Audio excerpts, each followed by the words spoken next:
Some breaking news here that even Elon Musk's defenders might want to hear. Within the federal government, the FAA had inked a $2.4 billion contract to overhaul a communication system that serves as the backbone of the nation's air traffic control system.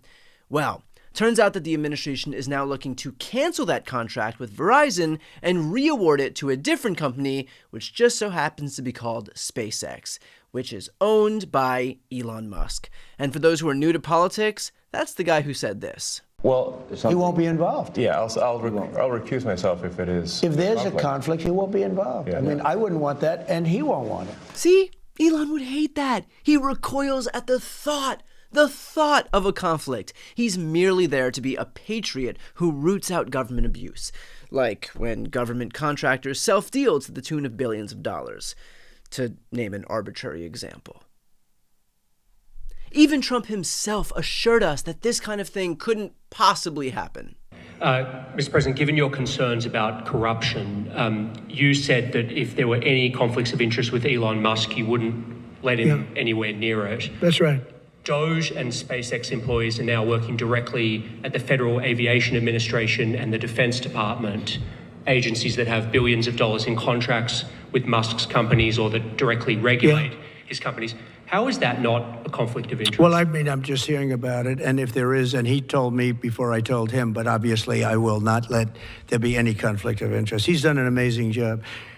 They've revealed, in fact, he's going to be on tonight, a big show called Sean Hannity at 9 o'clock, and he's on and I'm on, and we talk about a lot of different things. And any conflicts, I told Elon, any conflicts, you can't have anything to do with that. So anything to do with possibly even space, we won't let Elon partake in that. Not Donald Trump lying too. If these two beacons of truth and honesty and integrity can't be trusted, who do we have left? And of course, the reality is that Elon nor Trump care about conflicts of interest. And beyond their tepid and frankly transparent denials, none of their actions actually match their words. Elon took to Twitter writing, "To be clear here, the Verizon communication system to air traffic control is breaking down very rapidly. The FAA assessment is single-digit months to catastrophic failure, putting air traveler safety at serious risk. The Starlink terminals are being sent at no cost to the taxpayer on an emergency basis to restore air traffic control connectivity. The situation is extremely dire." There's something called a loss leader in business. In retail, it's generally a product that you might give away for free, like fries at a restaurant, knowing full well that the cost will be offset by the total purchase that a customer makes. Elon ingratiating Starlink terminals at, quote, no cost to the taxpayer is the crumb that he is throwing us while he works behind the scenes to score a multi-billion-dollar contract that had already been rewarded to a different company. There is nothing patriotic that's happening here. Everything Elon's doing has a financial and professional benefit for him.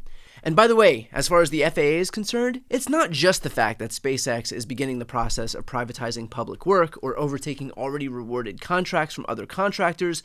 Remember too that the FAA had several open investigations into Tesla, and the FAA had recently ordered SpaceX to carry out a formal investigation into the loss of a Starship vehicle during a test flight, and previously ordered over $630,000 in civil penalties against SpaceX. Although, rest assured now, those investigations will now go away and those fines will be eliminated. But again, we were promised no conflicts, and so what choice do we have but to believe Elon Musk? And the FAA is only the tip of the iceberg. I've gone through this list before, so I apologize if you've heard it already, but it is 100% worth repeating. At USAID, which was the first target of Doge, the Inspector General had already initiated a probe into Starlink's satellite terminals in the Russia-Ukraine war. That Inspector General was then fired, and the investigation was shut down. That benefits Elon. Or how about the Consumer Financial Protection Bureau, another early Elon target? Consumers have submitted over 300 complaints about Tesla to the CFPB. And so Trump fired the CFPB director, and he installed Project 2025 architect Russ Vought as the Bureau's acting director. Musk himself tweeted, "Delete CFPB" less than a week after the agency finalized a rule that would put his planned collaboration with Visa to offer a real-time payment system on the platform into the agency's crosshairs. In fact, here's Elizabeth Warren drawing that link quite clearly.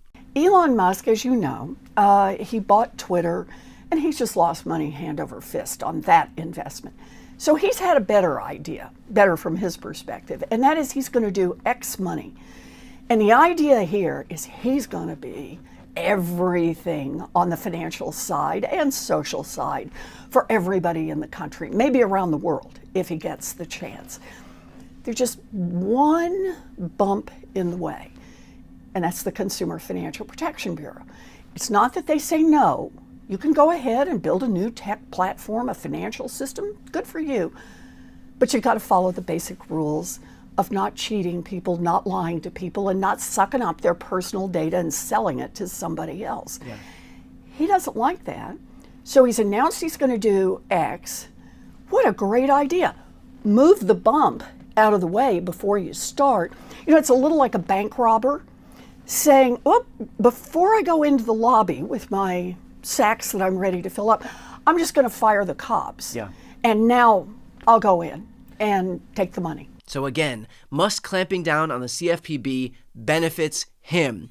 Or how about the Department of Labor, which oversees the National Labor Relations Board, the Office of Federal Contract Compliance Program, and the Equal Employment Opportunity Commission, all of which had over a dozen open investigations into Tesla and SpaceX regarding alleged unfair labor practices, safety violations, and discriminatory work practices. And in response, well, Trump fired the Department of Labor Inspector General, the chair of the NLRB, blocked their ability to rule on cases, gutted the Office of Federal Contract Compliance Programs via executive order, which prevented their investigation findings about Tesla from being made public, and for good measure, fired 2 of the 3 Democratic commissioners on the Equal Employment Opportunity Commission. Again, that benefits Musk.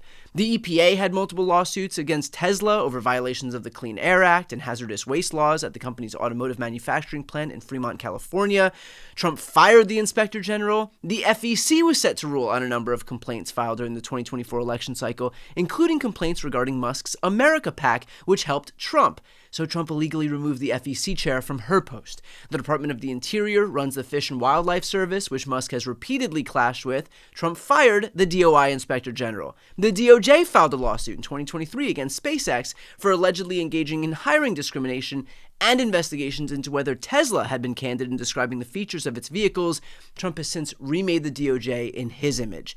The SEC sued Twitter in January, alleging that Musk misled shareholders about his Twitter stock purchases in 2022 and ordered Musk to pay the federal government as much as $150 million. So, Trump has since pushed out the SEC chair, leaving the agency now with a Republican majority.